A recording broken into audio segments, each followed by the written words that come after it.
PDASE, la Convention internationale sur l'exploration et l'exploitation minière, organisée par l'Association canadienne des prospecteurs et entrepreneurs, PDAC, s'est tenue à Toronto, au Canada, du 2 au 5 mars. Cet événement, reconnu comme le plus grand rassemblement mondial du secteur minier, a accueilli 27 353 participants venus des 4 coins de la planète.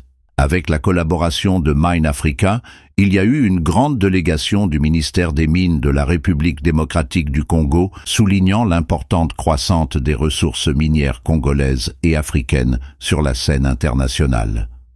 Plusieurs dignitaires et participants ont partagé leurs perspectives et expertises au micro de William Mouyoukou de Afri-Canada Stream. Bienvenue chez nous ici au Canada encore.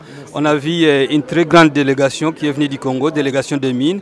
On aimerait savoir qu'est-ce qui explique votre présence au Canada. Le PDAC, donc la conférence ici, est une des plus grandes au monde. Et on aime le Canada parce qu'il y a beaucoup de similarités avec notre pays. Par exemple, dans l'exploration, qui est un des éléments importants, facteur important, le Canada a une grande avance en termes de technologie, en termes de régions qui font la recherche et tout ça. Et donc, cet échange d'informations est intéressant pour nous et de voir aussi de quelle manière elles peuvent être intéressées à venir faire des partenariats ensemble pour l'exploration, qui est un domaine extrêmement important en République démocratique du Congo. Qu'est-ce que vous allez présenter aux Canadiens et aux Canadiennes pendant ces jours que vous êtes ici?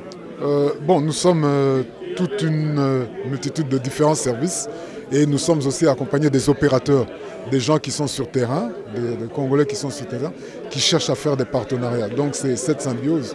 Nous avons aussi d'autres services, par exemple sur l'artisanat, sur le CSC. Chacun en ce qui le concerne trouve au PDAC un carrefour d'experts et cela permet de faire jaillir, disons, la lumière, essayer d'avoir des contacts et du business. Chacun dans le domaine qui concerne. Par exemple, moi, dans le cadastre minier, c'est intéressant de voir comment est-ce que le cadastre minier est géré ici ou comment est-ce que les lois sont faites. L'autre importance, nous avons une exploitation artisanale. Comment est-ce que le Canada gère le problème des Premières Nations et tout ça, ce sont tous des éléments qui sont intéressants, pas à copier, mais en tout cas à apprendre et à voir qu'est-ce qu'on peut faire chez nous. J'ai déjà eu à être posé la question de savoir comment est-ce qu'on peut rentrer en contact avec le ministère des Mines du Congo. Je sais qu'il y a les Canadiens qui nous regardent pour le moment. Est-ce que vous pouvez leur dire comment le faire? C'est très simple.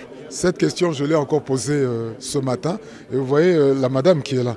C'est la prochaine madame qui sera la face de la République démocratique du Congo dans le secteur minier. C'est ce que j'ai souvent posé. J'ai dit, qui, lorsque nous faisons nos discours, venez investir au Congo, comment le faire? Et nous avons discuté pas plus que ce matin.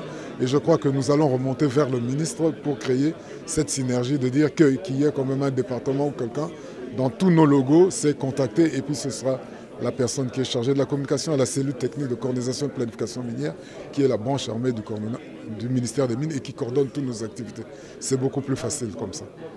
Bon séjour ici chez nous et il fait très froid. J'espère que vous avez déjà votre manteau. Je vous ai dit que j'étais un ancien, je suis un produit canadien. Ah oui. Donc de l'Université d'Ottawa. Un dernier mot, si vous en avez. Oui. J'aime bien les Canadiens, hein, surtout les Canadiens francophones avec leur français châtié là. Hein, c'est de bons turcs. Merci beaucoup.